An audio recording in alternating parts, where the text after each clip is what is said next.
Thank you, Amy, and the Sun Valley Institute for having me here.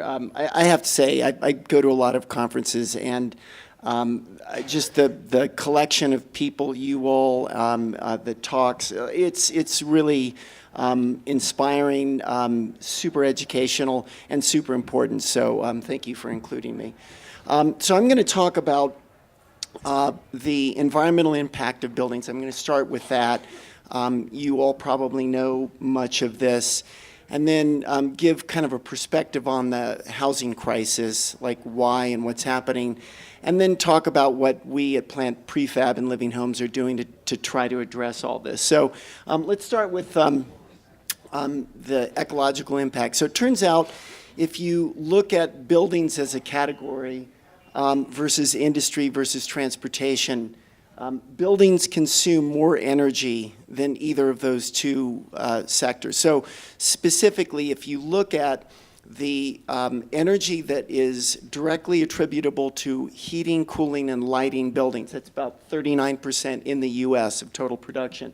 If we look at electricity, it's even more dramatic. And if we look at some of these other impacts, it's pretty incredible. In fact, here's an interesting stat. 40% of all raw materials that are extracted on this planet are for building materials.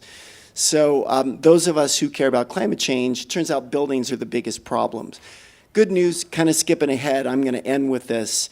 Unlike creating lower cost, high-range electric vehicles or cellulosic ethanol process that doesn't compete with food stock, or a lot of things that we heard earlier this week, there are still major challenges in kind of some of the other areas to create more viable, more cost-effective technologies to address climate change issues. For buildings, however, the technology, if you will, to dramatically reduce the ecological footprint, energy, water, resource use. It exists. You can buy it at Home Depot. It's getting integrated more and more into the built environment, so we'll talk more about that.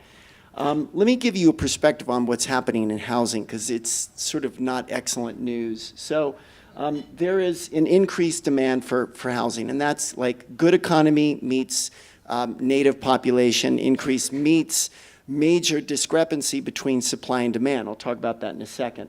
Also, aging housing stock. By the way, the average home in the US, 37 years old. It's not very energy efficient. Dramatic increase in cost to build. Land costs, labor costs. Oh, by the way, post-downturn, a lot of construction labor left the market. That's putting price pressure on labor. Permit fees are going up. Material costs are going up. So, and then you have all the usual challenges. Permitting, still, government process can take a while. I didn't do that. You still have, there's some great general contractors that exist in the world, and there's many who suck. So that's not a great thing. And then, NIMBY has always been around, but with social media, NIMBY has a much more powerful voice. So that's becoming more of an issue. So all of this means like bad news for housing. In California, I live in Los Angeles area. We have about 180,000 the disparity between supply and demand is about 180,000 units, which is to say we need 180,000 more homes each year than are actually built. And it's similar nationwide. That probably is one of the bigger ones. But and then the homes that are built, they're just less affordable. Workforce housing is a major issue, because at least for affordable housing, you have tax credits. You don't have that for workforce housing. So the result is people are looking for more dependable, cost and time-effective solutions. And so one solution, if you look at what is done in Japan, Scandinavia, many parts of Europe, the majority of housing that's built there is done off-site, prefabrication. And it's done that way because you can leverage lower cost labor, you can build in parallel, it tightens the time frames. That's starting to happen here in a significant way, and that's what we do. So let me, before I get into that, just show of hands, super quick, how many people have built homes? Just now keep your hands up if it came in on budget. Okay, keep your hands up. There's one up in the, if it came in on schedule, okay, no hands remaining, not uncommon, right? So let me show you a different way. This is what we're doing at Plant Prefab. So you can go online today, pick from a growing number of architects, some of whom are world-class. You can pick a home that they've designed. You can then configure it like a car. So I'm going to pick cedar siding. I'm going to go inside. I'm going to pick a spruce ceiling.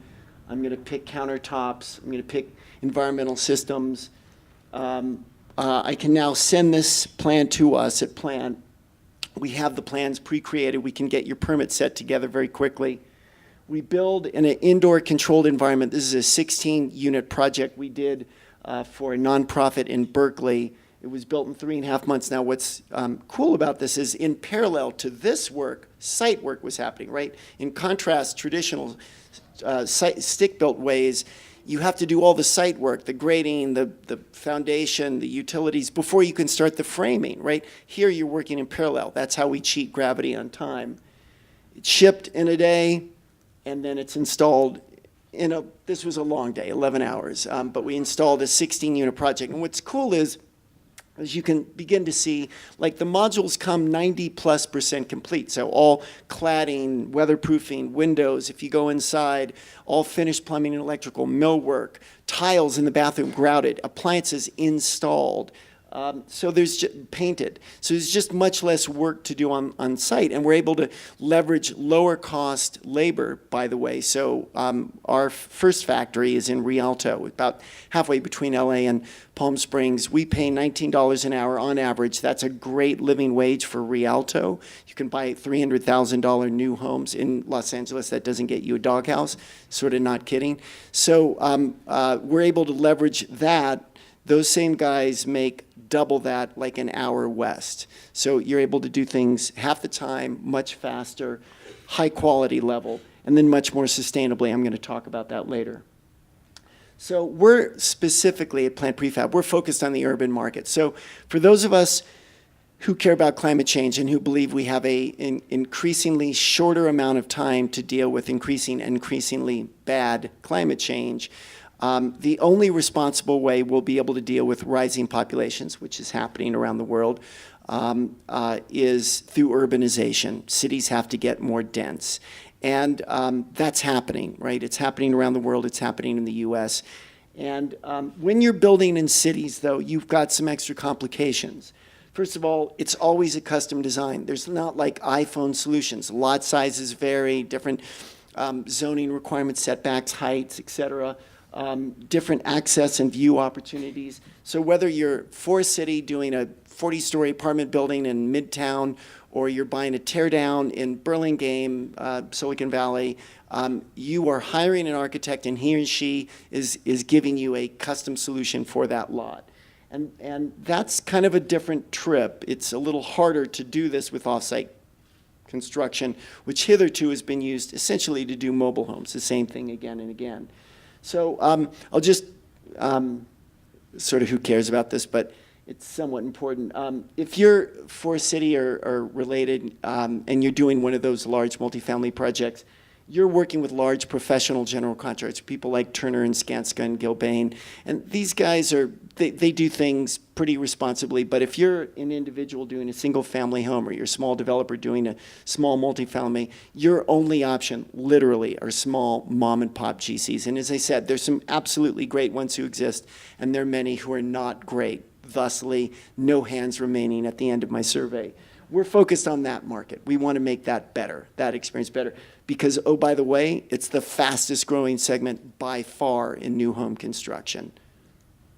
So we've got some technology, a component-based building system to do this, hardware and software that involves some automation so that we can build more responsibly and more specifically so that we can deal with a wide range of design challenges, footprints, different design issues. I'm going to show you a bunch of stuff that we've done either at Living Homes or Plant. You're going to see all modern, but we're now starting to do a bunch of more traditional designs because the vast majority of people in this country prefer a more traditional looking home, which is totally cool. So I'm just going to now show you a bunch of slides of stuff we've done. So this is the first home designed by Living Homes. This is my home. Amy's been there. And I think what's cool about this is it was designed by one of my favorite architects, Ray Cappy. But it's also the first home ever certified LEED Platinum in the history of the USGBC LEED program. And whether you like the design or not, I think most people who look at it don't go, oh my God, that's just a green home, like I could never live there. But the ecological footprint, the energy use, the water use, the resources is way, way smaller. Yes, even with all that glass. It is Southern California, it's easier to do, but like that couldn't happen here, but than the average home. And I think we've done two things particularly well. One, we've not screwed up the great design work that the architects we work with do. And two, we've been able to do, we've done more LEED Platinum homes than almost any other design firm in the country. So we feel pretty proud of that. And these are all made of modules that are built off-site. This is the first LEED Platinum multifamily ever done in Northern California. It's in the Presidio. Kieran Timberlake is the architect. This was our first multifamily project. This is the first LEED Platinum in Newport Beach. Kieran Timberlake, architect. First LEED Platinum multifamily in Silicon Valley. That's in Los Altos. Also has an affordable unit in it. This is LEED Gold we did in Toronto, our first and only project so far in Canada. We do both larger projects, and you're going to see some affordable projects. This is in Santa Monica. It's a higher-end home. They should be built responsibly, too. This is, now you're going to see some of our more affordable house. This home, total cost, $250,000 in Los Angeles, first LEED Platinum, ever done in LA for under $1 million, and it was $250,000. It's 3 bedrooms, 2 baths. We're super proud that we're able to do stuff like that too, in addition to the higher end stuff. This is the first project we did with Make It Right, Brad Pitt's housing nonprofit. This is in the Lower Ninth Ward in New Orleans. Actually, and it's a truly resilient design. It has a bunch of features here that's designed to deal with flooding, essentially, beginning with it's built on piers. We did 5 homes with Make It Right for the Fort Peck Indian Reservation in Montana, not too far from here. This is in winter before they were done. This is our first townhome project, 6 townhomes. Remember when I said small multifamily, fastest growing segment in housing? This is what's happening all over major cities. Developers buying lots that are designed for greater density and then putting, so maybe they have a single family home and then building a triplex, quad, in this case 6 units. This home, actually we just won Monday, Architizer, both Jury Award and People's Choice Award. Architizer, major international competition. This was like one of our first international competitions that we won. This is, I'm going to name drop, not because I'm from Los Angeles, but because I love Legos. This home is for the actor who is the voice of Lego Batman. Which I think is the best Batman ever done, and I'll totally debate you on that if you want. This was also the cover of last month's Dwell, if you get Dwell magazine. We just introduced this last week. This is a new line of accessory dwelling units, tiny homes, that we've introduced. So this is 99,000 LEED Platinum level environmental program designed for backyards, granny flats, etc. Okay, let me now, in the remaining 5 minutes that I have, talk about our environmental program. And frankly, everything that I'm going to talk about are things you could do for your buildings, regardless of whether they're schools, homes, office buildings. So we use the LEED program to provide some external verification and frankly testing of what we're doing, particularly versus others who make such claims. But internally, we use what we call the Z6, because at the end of the day, we want to really minimize ecological footprint. We want to make our homes as healthy as possible. So we're trying to make them zero energy. We want to reduce demand and then produce responsibly what we need. We want to make them zero water, reduce demand, and then reclaim what we need for irrigation. Zero emissions, zero carbon. We care about where materials come from. Zero waste. We care about how we deal with waste. And then ignorance. By the way, you can do lots of things to reduce the ecological footprint of your buildings, but if you have people in them who leave the lights on, take long showers, you're going to use a lot of resources. So we have to reduce ignorance too. So I'm going to talk about what we do, and let me be clear: we've never done a home that's zero everything. These are aspirational, but many, I'm tempted to say most of the homes we've designed have enough photovoltaics to make them zero energy, and we've gotten close on a number of these other scales. Energy is the most, I got 26 seconds? Or, okay, screw me up a little bit here, but. Let me talk about what we do with energy. Energy is the most important category to get right. So you will use far more energy, a building will use far more energy in its useful life of 30, 40 years than is embodied in the material. So like spend a lot of time on this and less time on whether it's recycled, although that's important too. But so there, as I mentioned earlier, two sides of this problem. Reduced demand. So we use all LED lights, lighting emitting diodes, about 1/10 of the power of incandescent. Super insulation, super high performance windows. We like radiant heating because it's much more energy efficient than forced air, and you can preheat with solar thermal, so you can preheat the water. Energy Star appliances, and then almost every home we've done has photovoltaics to provide the power. We've also done solar thermal. We did that in Toronto. Water, like energy, has a demand problem. Reduce the water you need. So low flow water fixtures, dual flush toilets. Every home we've ever shipped is plumbed for gray water. So that's using sink, shower, bath water for your irrigation. Sadly, it's still complicated to do gray water in many municipalities. We think that's going to change most places. So it's not an option. We just have plumbing for gray water, and like when the governments in those municipalities like see the light, see the water, or not see the water, they'll fix that. We also have people who have installed cisterns to collect rainwater.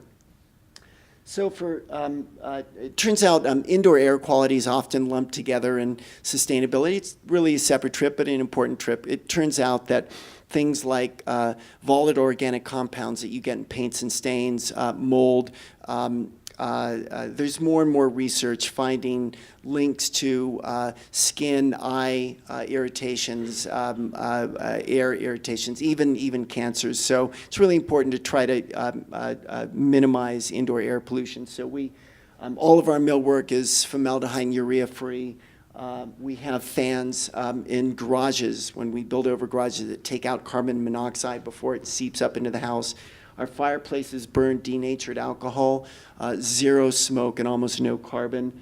We like to integrate gardens for you biophilic design fans. First of all, like we grew up with this around, it makes us happier, but also it produces a lot of air. And we source some great plants from research NASA did on space stations that actually filter indoor contaminants, like the spider fern. For carbon, and to reduce waste. We work, when we are taking homes down, we try to find local nonprofits that will take those materials and reuse them. We are extraordinarily careful about only sourcing the materials that we're building with. I should say site-based construction, incredibly wasteful. Like 30 to 40% of materials on site end up in landfill. It's a travesty. And if you talk to the landfill guys, the majority of, or the biggest chunk of waste in landfills, construction waste. So we do shop drawings for everything before we build. So we know much more precisely what we have to order, and because we have a controlled facility, we're able to reuse it. Also, when we're sourcing materials, we try to be responsible. So Forest Stewardship Council certified wood. It's a nonprofit that certifies that wood is grown and harvested in a sustainable way. We use steel a lot. Steel is the most recycled building material there is. Tiles from recycled glass. One other thing we do, which kind of relates to all of this, homes generally aren't designed to adapt to people's changing lifestyle needs. So, you get married, you have a kid, you have more kids, in-laws move in. Like, renovation is just incredibly wasteful, it's stressful, it's expensive. So we have certain features that make it easy to adapt to people's changing lifestyle needs. So things like movable walls, rooms you can add to spaces. It's a functionality. It helps to improve, we think, the utility of our homes, but it's also part of an environmental agenda. So anyway, I think I'm done with my time. But if you ever get to LA, happy to show you what we're doing, and thank you again for having me.